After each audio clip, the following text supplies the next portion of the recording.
లబ్బూరు ఏకలవ్య సమస్యలను పరిష్కరిస్తాం. అల్లూరి జిల్లా ముంచంగిపుట్టు మండలం Labburu Ekalavya model residential school సమస్యలు తొందరలోనే పూర్తి స్థాయిలో పరిష్కరిస్తామని లబ్బూరు ఏకలవ్య సమస్యలను పరిష్కరిస్తాం. అల్లూరి జిల్లా ముంచంగిపుట్టు మండలం Labburu Ekalavya model residential school సమస్యలు తొందరలోనే పూర్తి స్థాయిలో పరిష్కరిస్తామని APSRTC Vizianagaram zone chairman Siyari Donnudora తెలిపారు.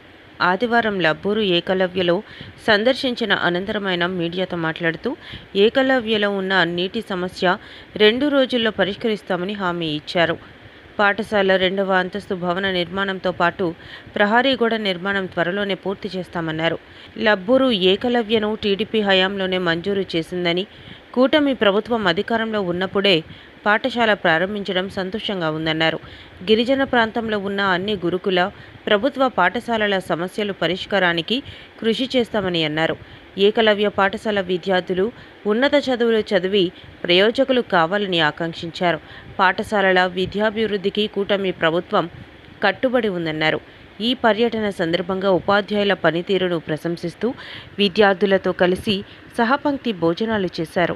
ఈ కార్యక్రమంలో టీడీపీ మండల అధ్యక్షురాలు Sanyasamma, PACS chairman Babuji, Araku parliament organisation secretary Sastribabu, TDP మండల కార్యదర్శి జగత్ రాయ్, కూటమి నాయకులు బలరాం, రామస్వామి, నీలకంఠం పాత్రో, చిన్ని, కామరాజు, రామదాసు, సుబ్రహ్మణ్యం, చిరంజీవి తదితరులు పాల్గొన్నారు. ఎందుకంటే ఇంత మారుమూల ప్రాంతంలో ఒక ఈఎంఆర్ఎస్ పాఠశాల అంటే అది ఏకలవ్య, ఇలాంటి పాఠశాలలు మా గిరిజన ప్రాంతంలో ఉండడము సంతోషదాయకం. ఇది గత మన తెలుగుదేశం ప్రభుత్వం ఉన్నప్పుడే ఈ పాఠశాలలు ఒక్కొక్క మండలంలో ఒక్కొక్క పాఠశాలలు మంజూరు చేయడం జరిగింది. ఈరోజు మళ్ళీ మా ప్రభుత్వం వచ్చిన తర్వాత ఈ పాఠశాలని ప్రారంభించడం చాలా సంతోషదాయకం. గత ప్రభుత్వం ఉన్నప్పుడు ఈఎంఆర్ఎస్ పాఠశాలల కోసం కనీసం పట్టించుకోలేదు, వాళ్ళ బిల్డింగ్ నిర్మాణం కోసం పట్టించుకోలేదు. కానీ మళ్ళీ మన కూటమి ప్రభుత్వం వచ్చిన తర్వాత ఎక్కడెక్కడైతే ఈ ఈఎంఆర్ఎస్ పాఠశాలలు ఉన్నాయో ప్రత్యేకమైన దృష్టి పెట్టి వాటి అభివృద్ధి కోసం, పిల్లల విద్యాభివృద్ధి కోసం ఇవాళ మా కూటమి ప్రభుత్వం పాటుపడుతుంది. అందులో భాగంగానే ఈ పాఠశాలలో ఎటువంటి సమస్యలు ఉన్నా వాటిని పరిష్కరించాలి అనే ఉద్దేశంతో ఇవాళ నేను రావడం జరిగింది. తదనుగుణంగానే ఇక్కడ ఉన్న సమస్యలు తెలుసుకొని దీన్ని వెంటనే పరిష్కారం కోసం నేను ఆల్రెడీ మాట్లాడాను. గురుకులంతో కానీ ఇక్కడ కాంట్రాక్టులతో కానీ నేను మాట్లాడి ఆ సమస్యల సత్వర పరిష్కారానికి నేను మాట్లాడాను. ఇక్కడ ఈ మా ప్రభుత్వం ఉన్నంత వరకు ఏ స్కూల్, ఒక గురుకులమే కాదు, ప్రతి పాఠశాలలో ఎటువంటి సమస్యలు లేకుండా చేయడమే ప్రభుత్వం ధ్యేయం. నా నియోజకవర్గంలో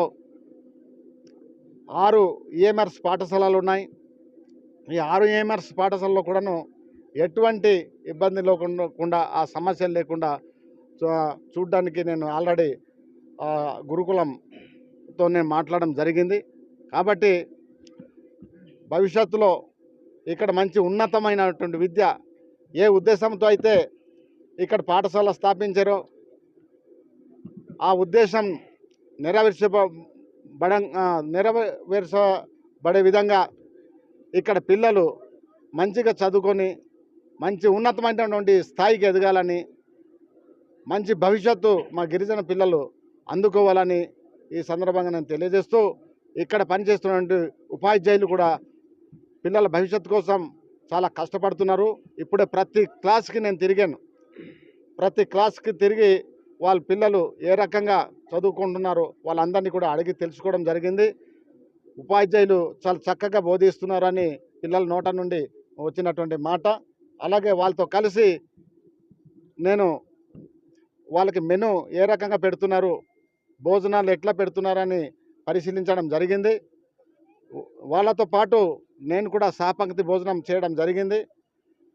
మెను ప్రకారంగా ప్రభుత్వం నిర్దేశించినటువంటి మెను ప్రకారంగా ఇక్కడ మెను కూడా ఇస్తున్నారు.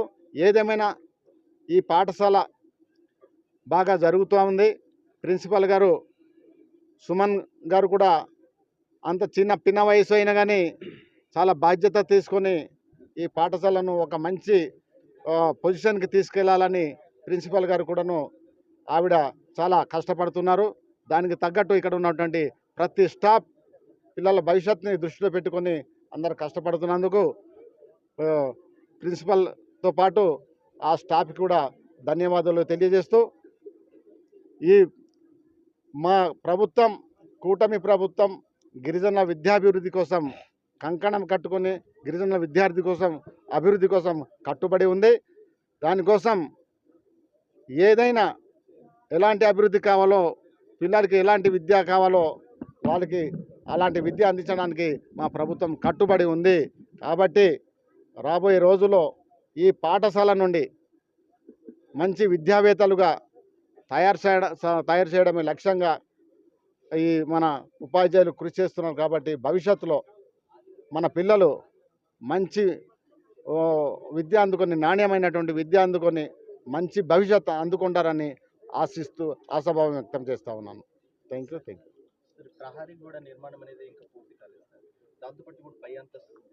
దానివల్ల పిల్లల యొక్క వసతి భవనం కానీ తరగతి గదులు కానీ నిర్మాణం కష్టతరంగా ఉంటుందనేది పాఠశాలని యాజమాన్యం నుండి వస్తున్నటువంటి మాట.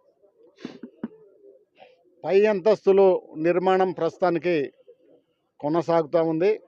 అతి త్వరలోనే మరి